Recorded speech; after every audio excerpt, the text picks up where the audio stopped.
Hey guys, it's Daniel, licensed therapist. If you know me at all, if you've watched this channel, you know that I love reacting to movie therapist scenes. Some of them are so brilliant. I think the gold standards from the ones that I've seen is the one from Good Will Hunting. It's probably the whole movie, right?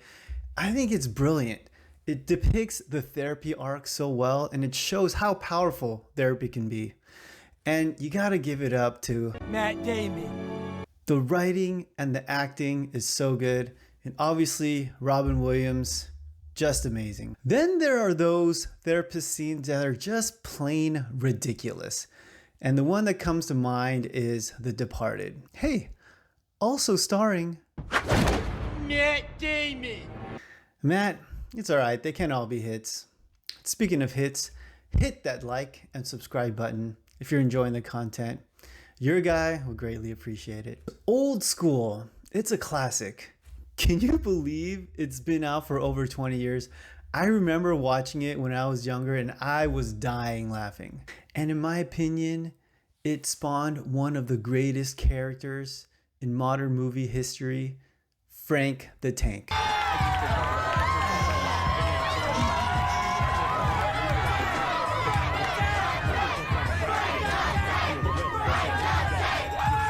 Frank is absolutely hilarious. He's this legendary party animal who turned into this domesticated husband who then has the party animal reawaken when he joins this frat. And do you remember that Frank actually goes to couples therapy? Let's check it out.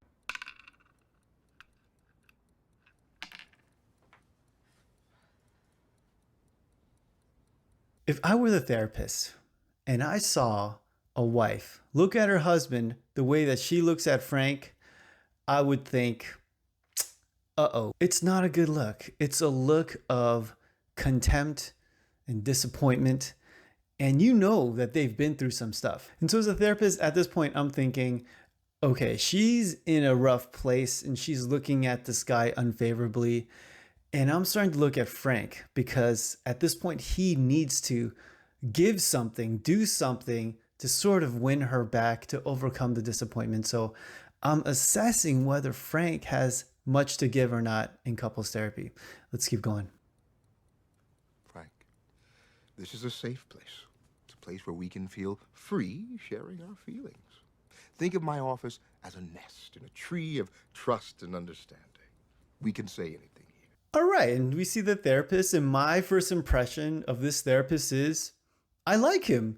He seems very calm, and that's a big thing for us therapists. One supervisor once told me that we're containers. We're there to help contain the very difficult feelings our clients feel. And as a container, you have to maintain your calm and your cool. And if we're able to do that, we set the precedent of them being free to be able to express whatever they need. Hey, if they freak out and we freak out with them, that's not going to be good. They're going to feel like we're not going to be able to handle anything. So we have to keep our cool. And I feel like this guy seems like he could do it well. But as a therapist, my focus right now would be on Frank because I need to see, like I said, if he has anything to give. And Frank looks really hesitant. He looks nervous and uncomfortable. He's nervously playing with the Mancala set.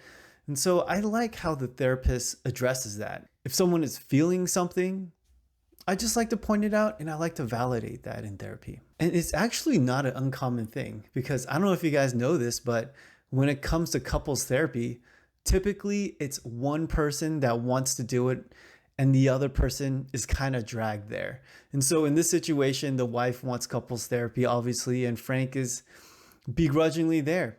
And typically it works out that way where it's the wife that usually wants couples therapy. So I see it as part of my job to win over a lot of husbands and get them to buy into couples therapy in our first session. So in my opinion, this is actually a very realistic situation. And the way the therapist addresses Frank's discomfort with the whole bird's nest thing, it's kind of funny. I know it's supposed to be a joke, but I actually really like it. So far, so good. Anything. It's okay, honey. That's why we came. Well, I guess deep down, I'm feeling a little confused. I mean, suddenly you get married and you're supposed to be this entirely different guy. I don't feel different. All right, as a therapist at this point, I'm kind of celebrating. I'm thinking, okay, we got Frank to buy in. And you look at the wife, and she's actually pleasantly surprised that he's opening up. So we have some traction now.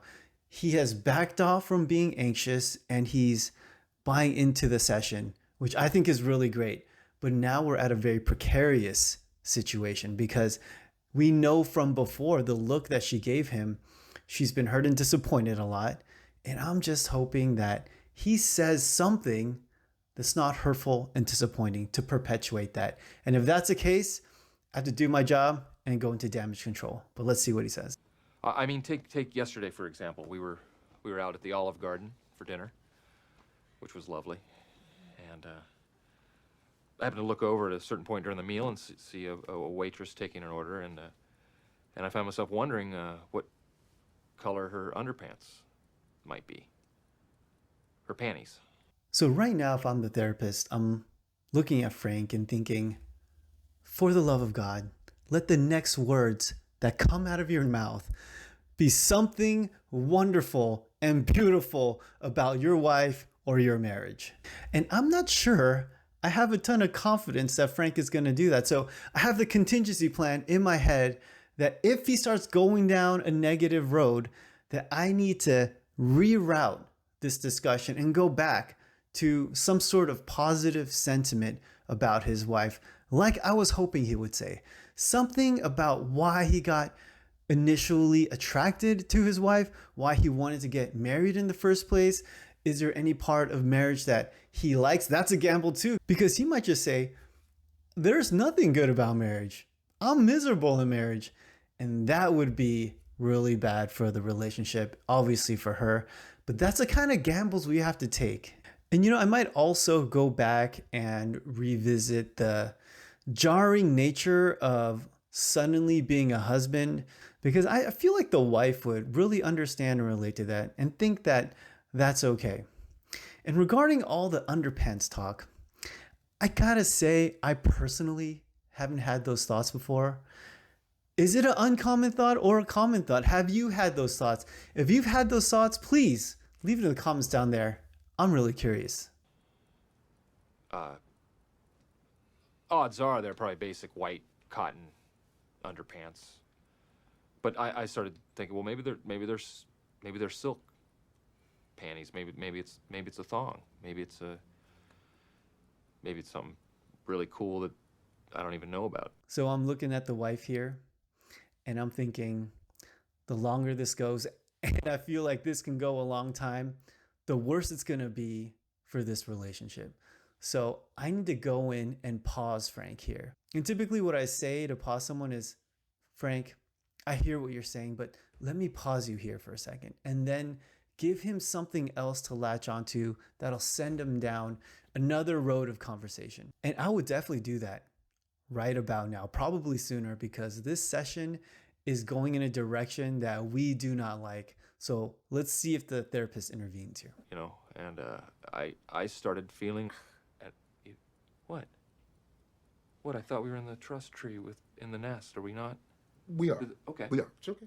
We are. It's okay. It's okay. Please, continue. I don't know where I was going with that. Well, I would say the therapist drops the ball here. And you can see his wife get more and more uncomfortable as he talks about this. And Frank is like, what did I do wrong? And he starts to question the trust tree. And this is where I would take a more active approach. This therapist takes a more passive approach and maybe wants Frank to flush out his thoughts a little bit. But like I said, I'd probably intervene here. And I would first of all validate Frank. And like I said before, I feel like it's very understandable. The jarring nature of suddenly becoming a husband and all the changes that comes with that. Having a wife and having to take care of her and having these new responsibilities. And I think reading the wife, she's understanding of that. So I definitely want Frank to feel like he would be able to be in the trust tree. So I would validate that. And I would once again go back to something positive. Because at this point, Frank is just kind of going, and I think he knows he doesn't exactly know where he's going. And that's okay. I don't expect people to know why they're going.